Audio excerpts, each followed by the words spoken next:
வருவன யாவையும் வழிநடை போட்டபின் செல்வது தெரிகிறது.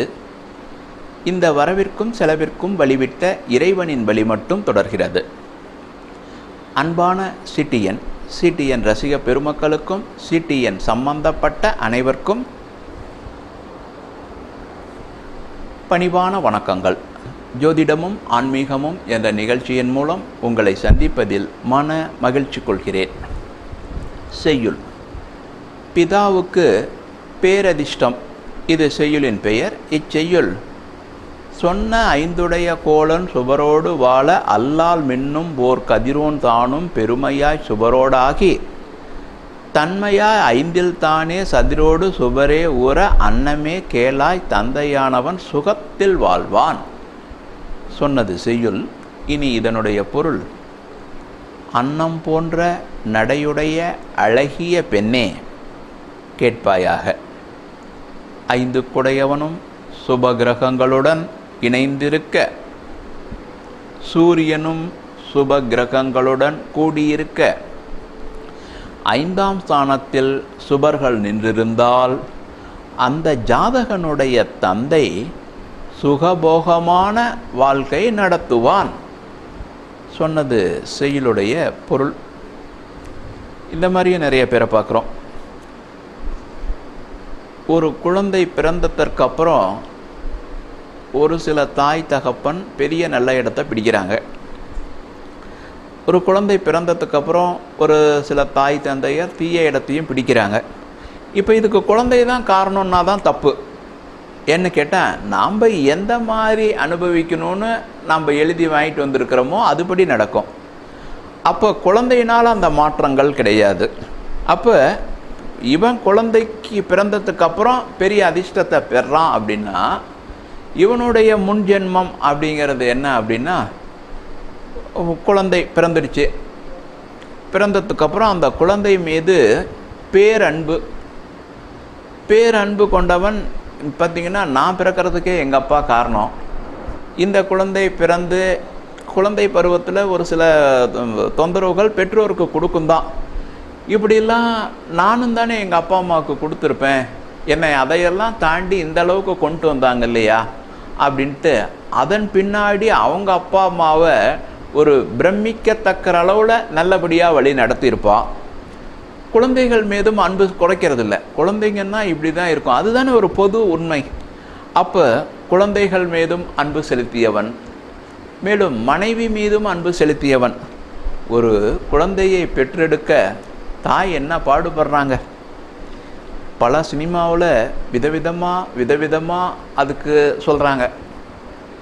நான் கூட ஒன்று படிக்கும்போது அப்படியே படபடன்னு கூட வந்துடுச்சு அப்படின்னு கூட சொல்லலாம். அந்த அளவுக்கு கூட வந்துச்சு. என்ன விஷயம்னா, இன்றைக்கி டாக்டருங்க இருக்காங்க, எவ்வளவோ சாதனை பண்ணுறாங்க. அதெல்லாம் இல்லைன்னு சொல்ல முடியாது. இருப்பினும் அதில் ஒரு விஷயம் என்னென்னா, இப்போ ஒரு மனிதன், இப்போ நான் இருக்கேன், நீங்கள் இருக்கீங்க, நீங்கள் ஒரு சில சக்திமானாக கூட இருக்கலாம். சக்தி இருக்குது இல்லை அப்படின்னாலும் கூட ஒரு சக்திமானாக இருக்கிறவங்க கூட உங்களுக்கு ஏதாச்சும் ஒரு நோய் வருது அல்லது ஒரு காயம் ஆகிப்படுது.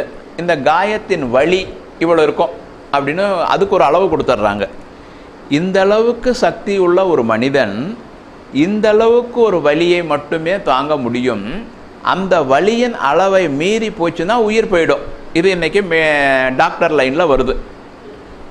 ஒரு மனிதனுடைய கெப்பாசிட்டி எவ்வளோ, அதுக்குண்டான வலியை ஏதோ ஒரு காயமோ ஏதோ ஒரு சூழல் ஏற்படுத்தா இவன் தாங்கிக்குவான். அதை தாண்டி ஒரு வலி ஏற்படுற மாதிரி அவனுக்கு ஏதாச்சும் ஒன்று நடந்துச்சுன்னா உயிர் போயிடும். இதுதான் டாக்டர் லைனில் வருது. ஒரு பெண் பிரசவ சமயத்தில் அந்த பெண்ணுக்கு ஏற்படுற வலி அந்த பெண்ணின் அதுக்கு தாங்கிக் கொள்கிற சக்தியை உட்படுத்தியதா மீறி இருக்குதா அப்படின்னு பார்த்தா எல்லா பெண்களுக்குமே மீறி தான் இருக்குது.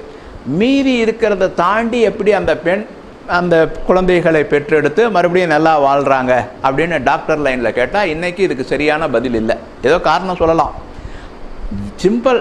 இவ்வளோ சக்தியுடைய யாரோ ஒருத்தர் இந்த வலி கொண்ட ஒரு தன்மை ஏற்பட்டால் பிழைச்சிக்கலாம். இந்த வலியை தாண்டி போச்சுன்னா, அதாவது மீறி போச்சுன்னா பிழைக்க முடியாதுன்னு தானே சொல்லுது.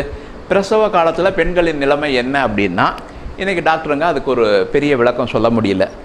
அப்போ இவன் அதெல்லாம் நினச்சிருப்பான், நம்மளுக்கு ஒரு குழந்தையை பெற்று எடுத்து கொடுத்து தகப்பன் ஸ்தானம்னு ஒன்று கொடுத்துருக்காளே மனைவி, அவள் பிரசவத்தப்ப எவ்வளவு வேதனைப்பட்டிருப்பா. உண்மை இல்லையா அது?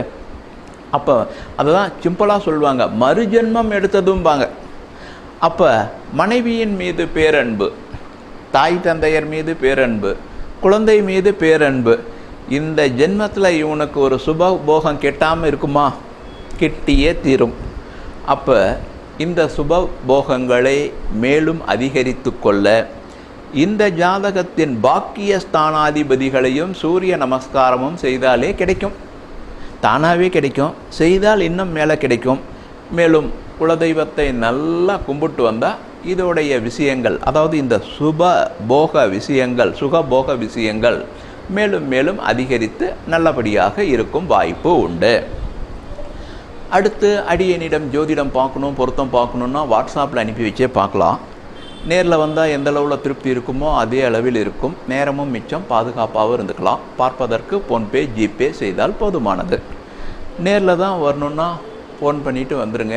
நமது இடம் சேலம் அம்மாப்பேட்டை காவல் நிலைய பின்புறம் திரௌபதி அம்மன் கோவிலுக்கு நேரெதிர் மாடி மேல் ஞாயிறும் செயல்படும். அடுத்து ஒருத்தர் சொல்கிறார், யாருன்னா ஜவஹர்லால் நேரு தான் சொல்கிறார், ஒரு ஆடம்பரத்தை மட்டும் என்னால் விட முடியாது, அதுதான் புத்தகங்கள் வாங்கும் பழக்கம்ன்றார். புத்தகங்கள் மனிதனை மேன்மையாக்கி இருக்குது அப்படிங்கிறது அதோடைய பொருள். மீண்டும் நாளை பார்ப்போம்.